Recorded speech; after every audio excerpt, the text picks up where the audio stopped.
as a Yemenite Jew, I can tell you that the name itself is not the devil, is not a pagan idol, is not the moon god, as evangelical Christians have been propagating for decades. This is a very, very sick cult, by the way, and their idiocy is quite redundant. I mean, I can't even imagine if people would actually teach themselves these things and flatter themselves with these things, and at the same time claim to support Israel, when in actuality in Israel we say Allah, we say Yallah, we say these terms, these phrases are understandable to our understanding, that they are not in any way, shape or form to what they say, to what evangelical Christians say is basically the devil. No, we understand what the name Allah means, what it signifies. Take the dictionary of the Hebrew language. I took the dictionary and I actually took the name of God, which is, through etymology, is the three letters Aleph, Lamed, Veh. Basically, I wrote it down. I know I don't have the whole thingamajigs on, you know, you get the idea. So basically, Aleph, Lamed, Veh. This in Hebrew means, well, without the, see, that's the thing.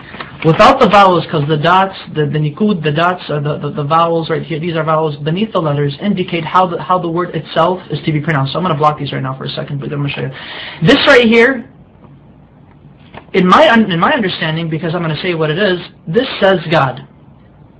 Elah is God in Hebrew. Now, with these two right here, with these two vowels, this is the Fatah Sagol, Fatah Sagol. This would indicate that this would turn the word God, which without these vowels it would be God, Elah. Now it would be Olo, Olo.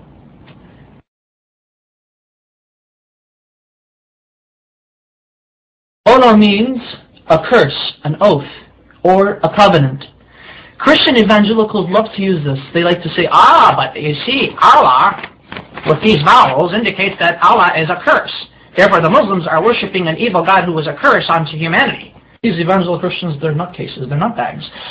And I took it upon myself further to actually see how they got this idea that Allah, the Arabic name of God, is a curse, and more recently is the devil. I don't know how they do it, but they do it. Allah is not the devil. God forbid. May God even forgive me for saying such horrible things. But here's the Hebrew version of the Arabic name Allah once it is written in Hebrew.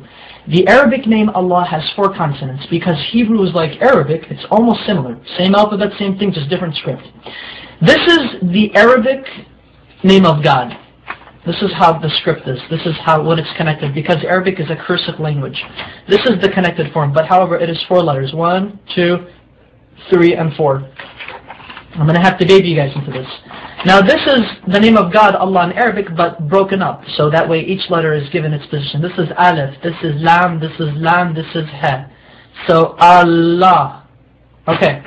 Now this right here, Allah in the Arabic script, this is how it would become rendered in the Hebrew rendition. That way, Allah in Hebrew would be Aleph, Lamed, Lamed, He. Okay. Now, how do we get this? Which this right here, this basically means curse. And the only reason why this means this curse, because of these 2 vowels. There are 7 letters in the Hebrew language that look like this, that have these 3 consonants. There are 7 Hebrew words in the Hebrew language that have these 3 consonants, and they're both the same. How do Hebrew-speaking Jewish people or non-Jewish people know? How do they differentiate? How do they know when a curse means a curse and God means God? Because this right here, without the vowels, this literally means God. This right now, God. It says Elah, Elah. Now with the vowels, it means Ola, which means a curse. This right here. I'm actually going to write down the proper Hebrew name of God with the correct pronunciation. This is how we know. This is how we could tell when God is God, and when the letter represents, or when the word is God, or when the word means curse. Okay. There we go. Notice the symbol, notice the vowels. This becomes A, and this dot right here, the holom, it becomes Alo. Alo. Olo, and Alo. Olo, Alo. Can you see the difference? This right here, though they have the exact same letters, Exact same letters. Everything is rendered the same thing.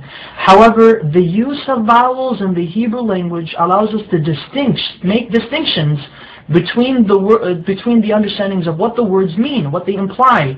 This may mean curse, but this at the same time may mean God. Okay, it's fine. In Arabic, God can also be written without using two L's. So it could actually be Alif, Lam, the He. So Ilah, which is the exact same thing as Allah.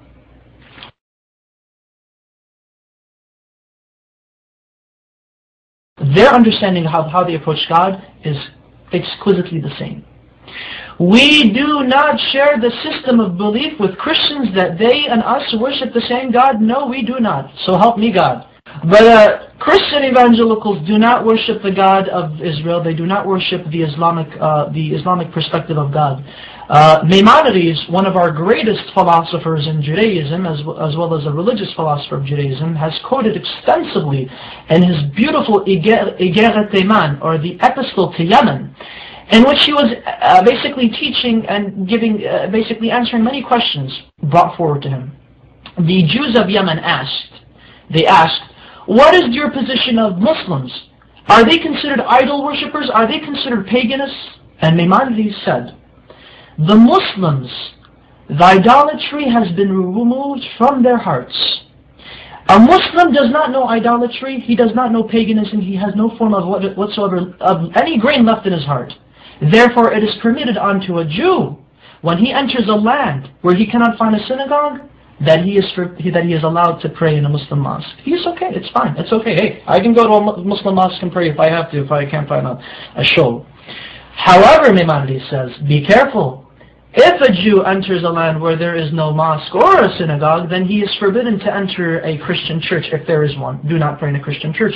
And the reason why is because Christians do not worship the same God we do. They worship a pagan. They are idolaters. They are called Avodah Zarah in Hebrew, which means idol worshippers. So exquisitely said, so wonderfully stated. Oh my goodness! And you know, it's quite interesting that unfortunately there should be more Jews actually stating the facts as it is. That you know, Muslims and Jews and Muslims, we both worship the same God. No matter what these crazy evangelical Christians are saying, they're basically nutbags. Whatever they say, they just try to come up with exceeding lies, redundant lies. The type of lies that only a child in the kindergarten could easily make up.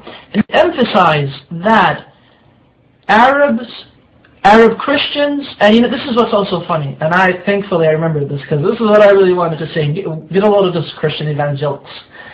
I should refer to you guys as evangelicals. There are actually 20 million Arab Christians in the Middle East today, as well as the United States, as well as around the world.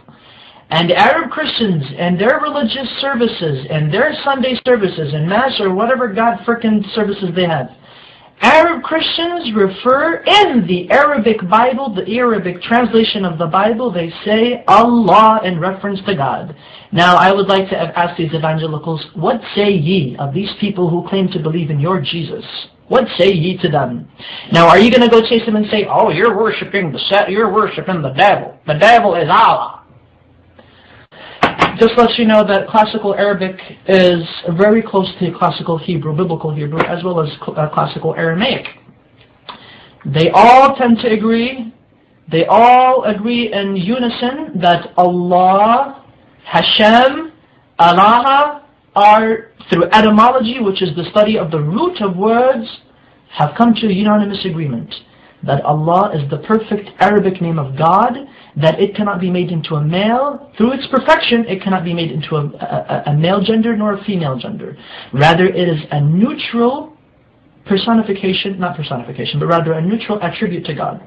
Such wonderful history.